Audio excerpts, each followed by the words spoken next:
Hi, my name is Maria Tomas. I am a family nurse practitioner from Franklin University. In this video, I want to talk about mental health considerations in special populations.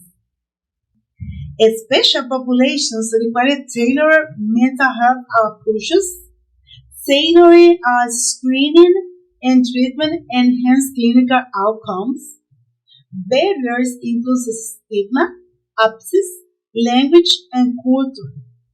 Objectives cover tools, assessment, and treatment planning.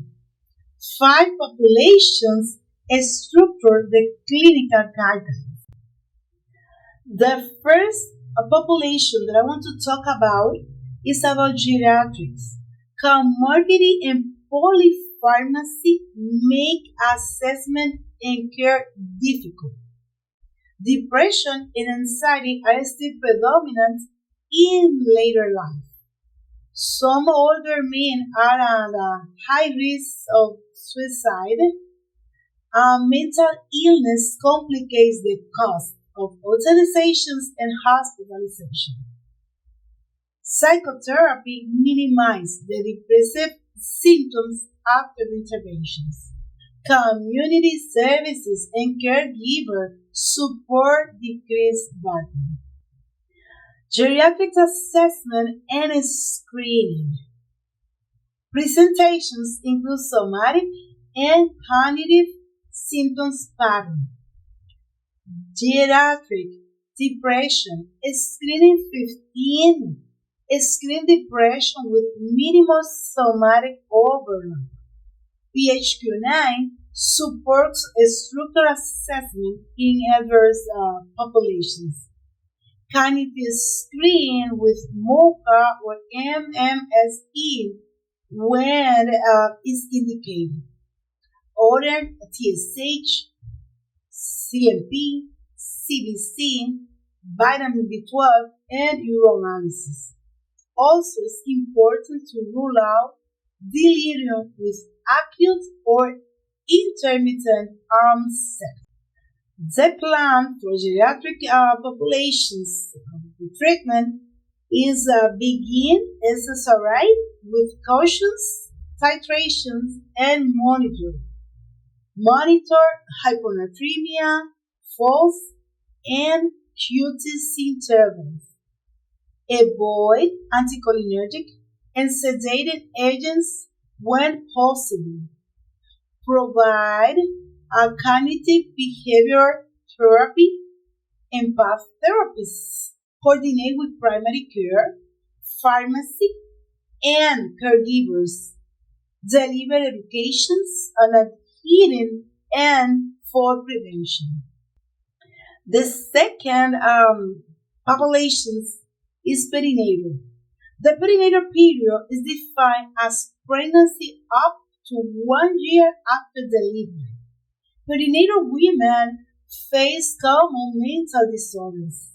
Until disease impacts bonding and child development. Structural screening programs enhance detection and linkage. Reduce productivity and use of economic effects. Postpartum psychosis is infrequent and clinically urgent. The assessment and screening use Edinburgh postnatal depression screening as a primary screening instrument. Employee PHQ-9 as an adjunct where appropriate. Screened during pregnancy and postpartum at multiple points. Applying DSM-5 peripartum once onset specified when indicated. Also evaluate thyroid disease and anemia as a contributors. Confer positive screens with diagnostics interviews. What is the treatment plan for perinatal? SSRI are commonly first line in perinatal care. Sertraline is frequently preferred during lactation, steer clear of teratogenic agents, and reduce sedative. Cognitive and interpersonal behavioral therapies are effective. Liaise with obstetrics, pediatrics, and psychiatrists closer. Talk about the dangers of untreated disease and drug exposures. The third populations is adolescents. In this stage is when many mental disorders start. Depressed adolescents are frequently missing in primary care. Approximately half obtain proper care once the death.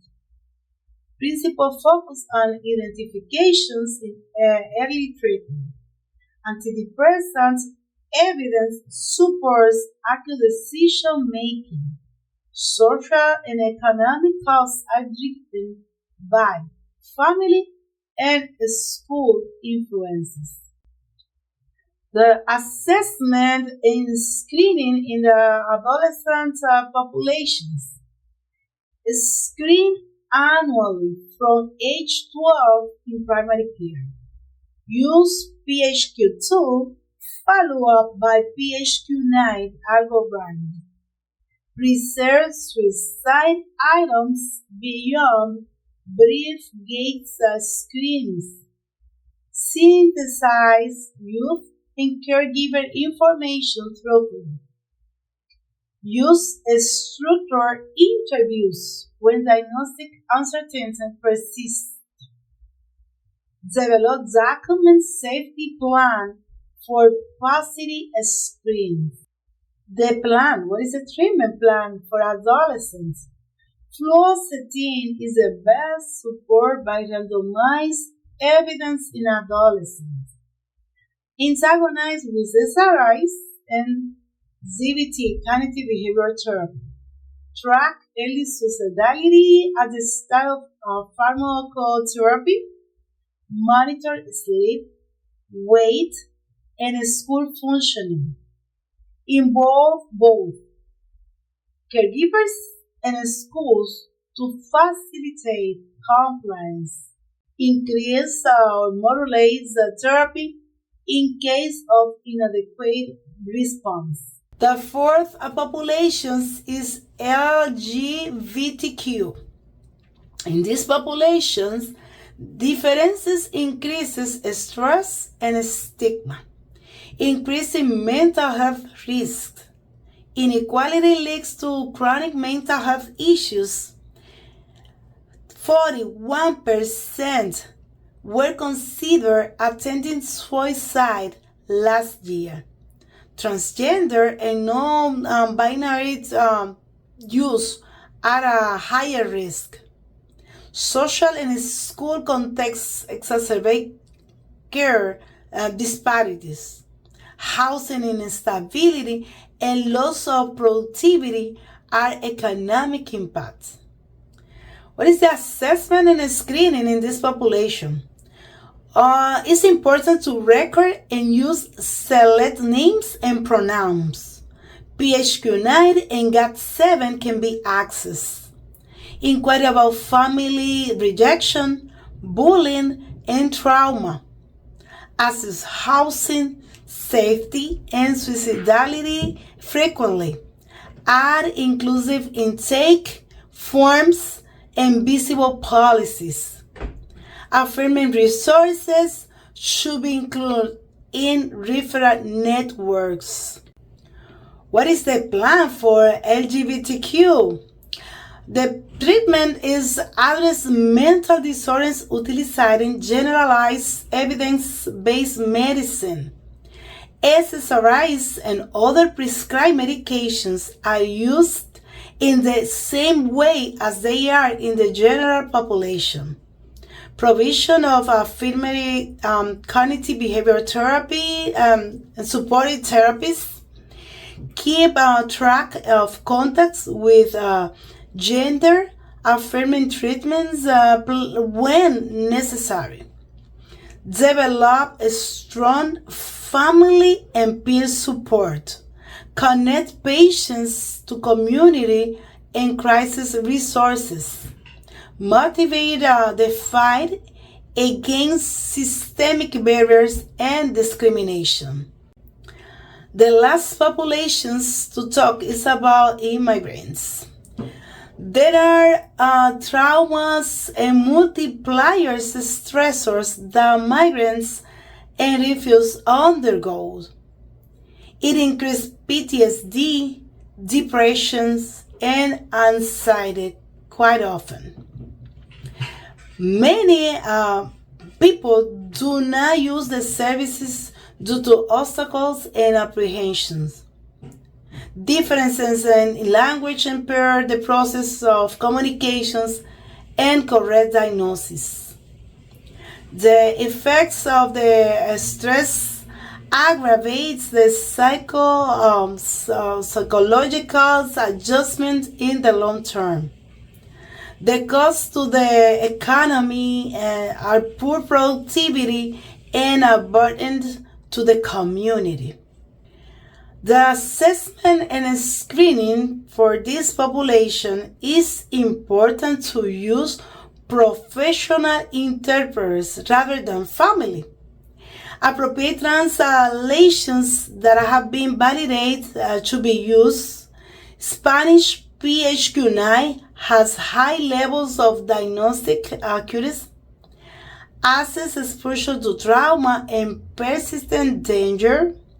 Assess medical factors that can lead to nutrition and infections.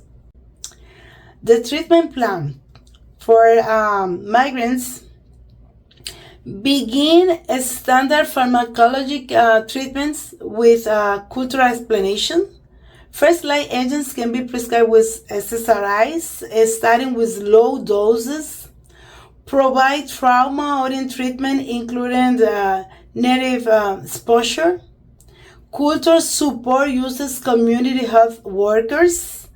Reconnect patients to the legal assistance and social services. Edify with native and easy to understand materials. In conclusion, individualized methodology is suitable for 5 special groups. Screening tools assist diagnosis and correct detection. The interdisciplinary working enhance patient-centered results.